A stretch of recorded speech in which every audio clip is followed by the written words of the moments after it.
మన భారతదేశంలో ఎందరో మహానుభావులు జన్మించారు. అందులో భీమ్రావ్ రామ్జీ అంబేద్కర్ గారు 14 ఏప్రిల్ 1891లో జన్మించారు. ఆ వ్యక్తి ఎన్నో మార్పులు, ఇంకెన్నెన్నో ఆశయాలతో తన జీవితాన్ని మనకు అంకితం చేశారు. అలాంటి గొప్ప మనిషి కథ మన అందరి కోసం.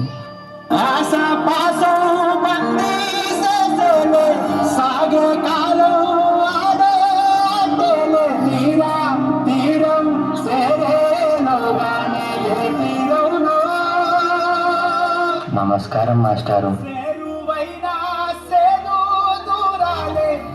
పిల్లలు, ఈ ప్రశ్నకి మీరు ఎవరు సమాధానం ఇస్తారు? నేను చెప్తాను మాస్టారు. భీమ్రావ్, ఆగిపో. నువ్వు ఆ బల్లాన్ని తాకితే దాని వెనకాల ఉన్న మా భోజనం మైలైపోతుంది. నువ్వు కూర్చో. నువ్వు వెళ్ళి రాయి భీమ్రావ్.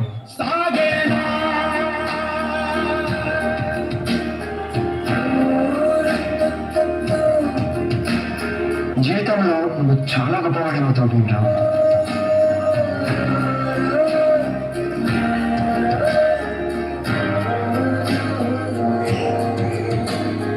నీ వల్ల మా భోజనం మైలైపోయింది. ఇది కూడా నువ్వే తిను.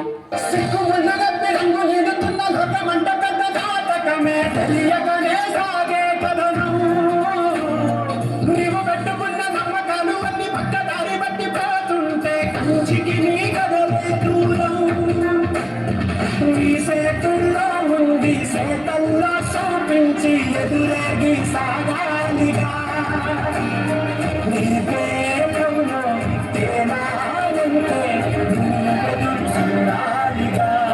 చాలా దాహంగా ఉంది. తాగడానికి మంచినీళ్ళు ఇస్తారా? నీలాంటి వాళ్ళకి అదిగో ఆ మురికి నీళ్ళే, వెళ్ళి తాగు.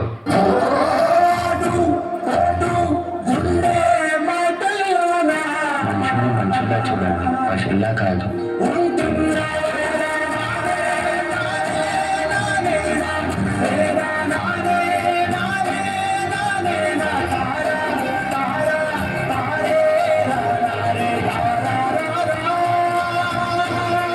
నువ్వు ఎవరికీ తలవంచకూడదు.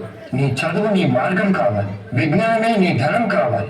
నీ వాళ్ళ కోసం నువ్వు ఒక దీపంలో నిలవాలి. నీ కృషి, పట్టుదల, దీక్ష మన భారతానికి రాజ్యాంగం కావాలి. ఇప్పటి నుంచి నీ ఇంటి పేరు నా ఇంటి పేరు అవ్వాలి. అందరూ నిన్ను అంబేద్కర్ అని పిలవాలి. సరేనా భీమ్రావ్?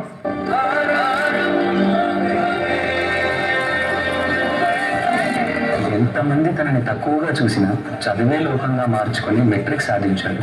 అదే సమయంలో పెద్దలు తన పెళ్లి కూడా చేశారు. సాయాజీరావు గాయక్వాడ్ అనే మహారాజు సాయంతో విదేశాల్లో చదువు పూర్తి చేసి ఎన్నో గణితలు సాధించి తిరిగి వస్తారు.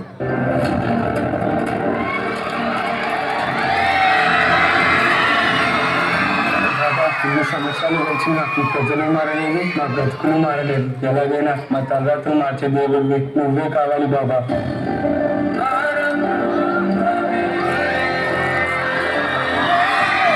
నా ప్రజల కోసం ఎంత కష్టమైనా పోరాడతాను.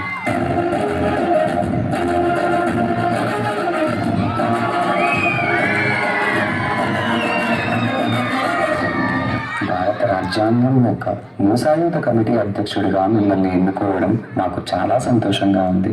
ఇన్నేళ్లకి నా ప్రజలకి, నా దేశానికి సేవ చేసే సమయం వచ్చింది. భారత రాజ్యాంగాన్ని నిర్మించే అవకాశం నాకు దక్కింది. దీనికోసం నా ప్రాణాలు అర్పించడానికైనా సిద్ధంగా ఉన్నాను.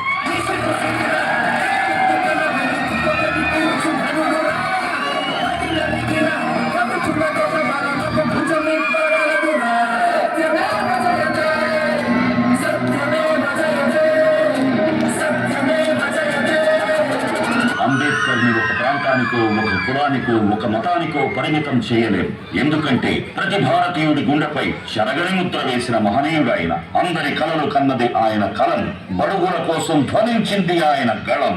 భారతదేశంలో రాజ్యాంగం ఉన్నంత వరకు ఆయన మన మధ్య బతికే ఉంటాడు.